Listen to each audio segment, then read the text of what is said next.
నేను ఇప్పటికీ నేను చాలా ప్రెజర్ లో ఉన్నా, నాకు చాలా టెన్షన్ ఉన్నా. హ్యాండ్స్ ఎవరైతే నా మాట కూడా చాలా తరగడుతుంది. మీకు అర్థమవుతుంది లేదు.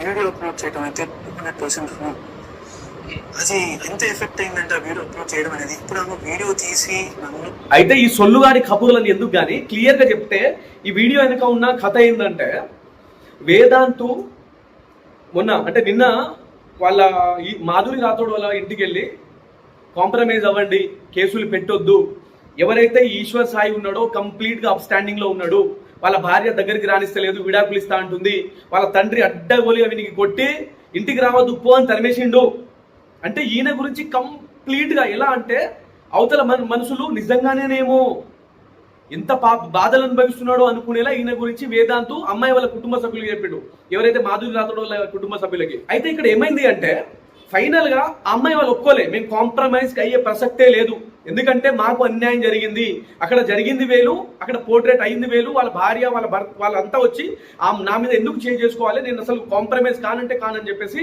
అమ్మాయి వాళ్ళ కుటుంబ సభ్యులు వాళ్ళు అయిన తర్వాత ఈ వీళ్ళిద్దరు ఒక స్క్రిప్ట్ తీసుకున్నారు. ఎందుకంటే ఫ్రెండ్ కదా, మంచి ఫ్రెండ్. ఏమని ఈ వేదాంత్కి ఈశ్వర్ సాయి అంటే ఈయన ఫ్రెండ్షిప్ కోసం అవతల అమ్మాయి వాళ్ళ అమ్మాయి ఏ పొజిషన్ లో ఉన్నా ఏం ప్రాబ్లం ఫేస్ చేసి